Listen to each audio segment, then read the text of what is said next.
Como parte del sistema opresivo de la Unión Soviética, cientos de miles de hombres, mujeres e incluso niños fueron retenidos en los infames campos de trabajo forzado, conocidos como los gulags. Se cree que unas 1.7 millones de personas murieron bajo el sistema Gulag, trabajadas hasta la muerte, sucumbiendo a los elementos más duros o sometidas a brutales golpizas a manos de los guardias o compañeros de prisión. En el video de hoy cubriremos por qué se formaron estos campos, la vida diaria de un prisionero y el costo que se impuso al pueblo de la Unión Soviética. El término Gulag es en realidad un acrónimo, derivado del nombre del cuerpo administrativo que dirigía los campos de prisioneros soviéticos desde 1934, el Glavnoy Opralny Lagery. Pero el término Gulag pronto se usó para describir el sistema en sí, y desde entonces se ha convertido en un término utilizado para describir lo peor de las prisiones. Los campos de trabajo forzado no eran nuevos para el mundo ni para Rusia. Bajo los zares existían campos de trabajo para aquellos exiliados de la sociedad. Muchos fueron exiliados a los confines de Siberia, incluyendo futuros líderes de la Unión Soviética como Lenin, Stalin y Trotsky. El lejano oriente ruso es una vasta extensión que está escasamente poblada, carece de infraestructura y es una región muy nevada. Quizás fue el lugar perfecto para deshacerse de los no deseados de la sociedad rusa, lo que llevó a la región a ganar una reputación de lugar de castigo. El origen de los gulags soviéticos se puede ver durante la Guerra Civil Rusa. Los bolcheviques administraban prisiones políticas donde se enviaba a aquellos considerados peligrosos para el nuevo régimen. Había poca diferencia en la forma en que se trataba o distinguía al delincuente común y al delincuente político, excepto por la probabilidad de su reforma para aceptar el nuevo régimen. El trabajo forzado para los prisioneros se consideraba un método de reeducación, pero pronto se convirtió en una parte vital de la economía. El sistema penitenciario se intensificó tras el ascenso al poder de Stalin en 1924. Los cambios significativos en el sistema penitenciario tenían que alinearse con los planes de Stalin para transformar la economía soviética. Como parte de la colectivización agrícola, un proceso en el que se confiscaba la tierra de los designados como kulaks. Los kulaks eran campesinos que poseían tierras y que eran relativamente exitosos, aunque se les consideraba capitalistas y traidores. Alrededor de 1.800.000 de estas personas fueron exiliadas, con algunos terminando en el sistema protogulag como parte de la primera ola de prisioneros. Las consecuencias fueron desastrosas, resultando en una hambruna que mató a millones. Para aquellos que deseen ver más, cubrimos la hambruna conocida como el Holodomor en nuestro primer video en el canal. Además de confiscar tierras agrícolas, Stalin buscó desarrollar rápidamente la industria pesada de la Unión Soviética, con los prisioneros del Gulag siendo una parte significativa de la mano de obra para infraestructura, minería y construcción. En 1930 se estableció oficialmente el sistema Gulag, que pronto se convertiría en una de las principales herramientas de opresión stalinista. Las personas enviadas al Gulag eran diversas, ya que la policía soviética tenía amplios poderes para detener a la gente, dejando mucho margen de interpretación. Todo esto era mejor para cumplir con las metas de arrestos. Los kulaks compusieron la primera gran afluencia de prisioneros, pero durante las purgas de Stalin en los años 30, los prisioneros políticos constituyeron la siguiente gran ola. Esto incluiría ya a los miembros del partido o funcionarios que habían caído en desgracia con el régimen, aquellos que debían ser eliminados y su existencia olvidada. Pero la gran mayoría de los prisioneros habían sido arrestados por las faltas más triviales. La mayoría fueron condenados por delitos que tipificaban la opresión del gobierno de Stalin. Por el delito de robar comida de las granjas colectivizadas para tu familia hambrienta, serían de 8 a 10 años de trabajos forzados en el Gulag. Atreverse a hablar en contra de los funcionarios del partido resultaría en tiempo en el Gulag. Pero quizás la condena más ridícula es la de Ivan Burilov y su delito de estropear su papeleta de votación. En un caso bastante extraño de democracia performativa, las elecciones en la Unión Soviética a menudo solo tendrían a un candidato del Partido Comunista como la única opción para el puesto dado. Se esperaba que uno todavía votara por miedo a ser castigado o por no mostrarse como leal. Pero en 1949, Vorolov organizó una protesta individual al estropear su papeleta de votación y escribir la única palabra comedia en su boleta. Fue sentenciado a 8 años de trabajo forzado en los gulags. Este delito menor de bajo nivel era algo que podía interpretarse ampliamente y se utilizaba tanto para infundir miedo en la población como para proporcionar un suministro constante de trabajadores para los gulags. En muchas ocasiones, también se detendría a la familia del condenado por los delitos de asociarse con tal persona. Las detenciones podían ocurrir en cualquier momento, con familias arrancadas de sus camas en plena noche o simplemente recogidas de las calles por la comisariado del pueblo para asuntos internos, la policía secreta que dirigía los gulags. Además de este tipo de criminalidad, los criminales más reconocidos terminaban en los gulags. Ladrones de carrera, asesinos, estafadores, todos terminarían en los gulags en lugar de en las cárceles convencionales.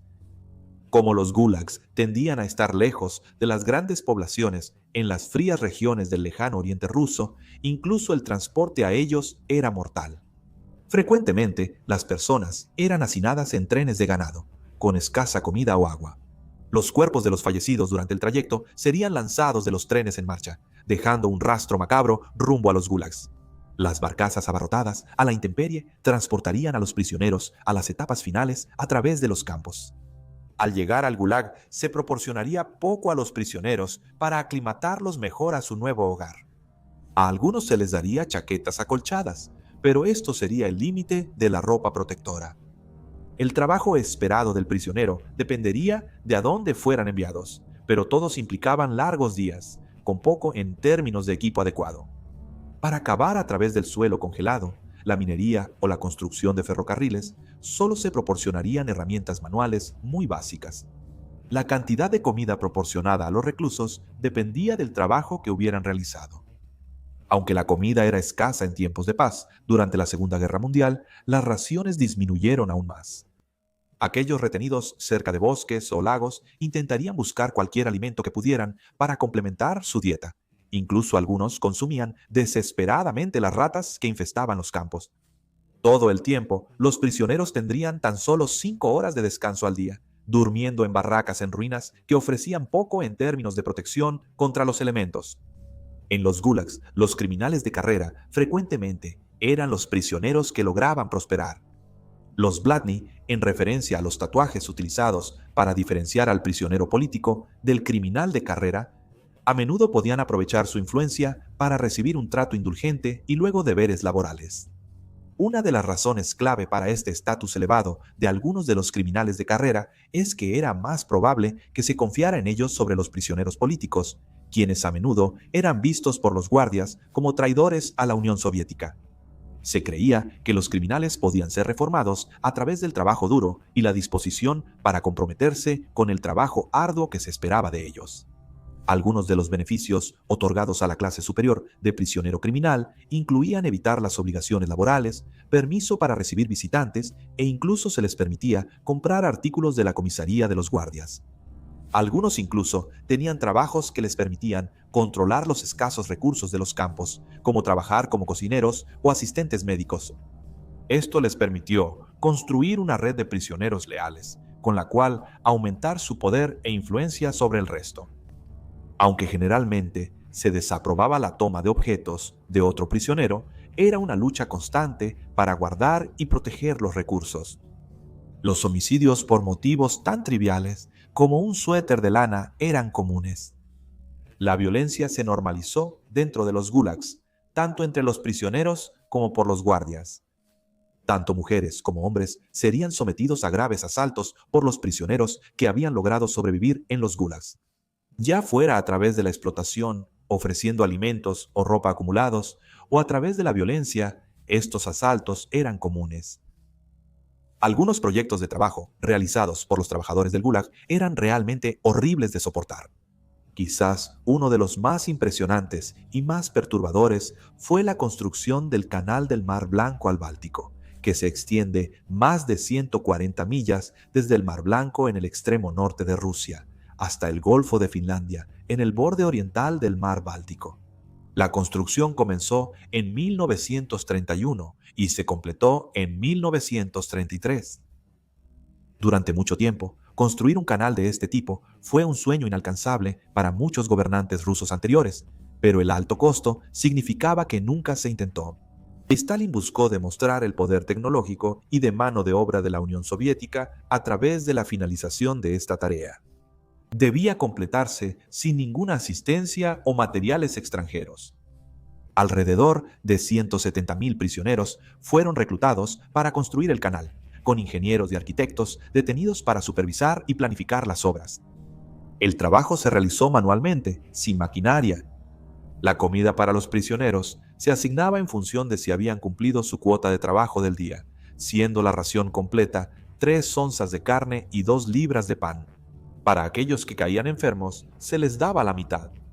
Pero para aquellos que no cumplían con el estándar esperado, se les daba menos de la mitad. Este proceso condenó a aquellos que no podían seguir el ritmo a morir de hambre y de trabajo. Se cree que 25.000 personas murieron durante la construcción del canal. Al terminar, y a pesar de muchas proclamaciones de su brillantez, el canal no era apto para su propósito. Era demasiado estrecho y poco profundo, lo que significaba que muchos barcos marítimos no podrían navegar por el canal. La liberación de los gulags sería posible, aunque no un proceso completamente fluido. Durante la guerra, algunos prisioneros serían liberados de los gulags para que pudieran ser reclutados en el Ejército Rojo, intercambiando un horror por otro. Pero para muchos, la liberación ofrecía poco alivio. Aquellos que habían pasado tiempo en los gulags a menudo eran marginados de la sociedad. Se les negaría el acceso a ciertos trabajos y tendrían que declarar el hecho de que habían pasado tiempo en los gulags. Muchos fueron marcados como traidores, y el miedo a asociarse con ellos era un riesgo que muchos no querían correr. Tras la muerte de Stalin, el sistema de gulags comenzó a ser desmantelado. El nuevo líder, Khrushchev, continuaría denunciando muchas de las políticas de Stalin e iniciar el proceso de desestalinización, en lo que se denominó el deshielo de Khrushchev. Para enero de 1960, el sistema de gulags había sido abolido oficialmente. Las experiencias de estos prisioneros pronto se filtraron al resto del mundo. En particular, los prisioneros de guerra polacos y alemanes que habían estado detenidos durante más de una década regresaron a casa con historias de sus experiencias. Se han escrito varios libros por aquellos que experimentaron los horrores del Gulag, incluyendo ¿Cuánto vale un ser humano? Y el archipiélago Gulag. Aunque la cifra exacta no se conoce, se cree que entre 10 y 50 millones de personas pasaron tiempo en los gulags durante su opresión. En cuanto a los que murieron, nuevamente, no se sabe, pero se cree que entre 1.2 a 1.7 millones de personas podrían haber muerto durante su tiempo en los gulags. Los gulags representan algunos de los peores tratos imaginables en un lugar desprovisto de humanidad y esperanza. Se diseñaron para quebrantar a las personas y extraer el máximo valor sin importar el costo. Acabar en el gulag no era una sentencia de muerte, aunque era una experiencia más allá de la comprensión.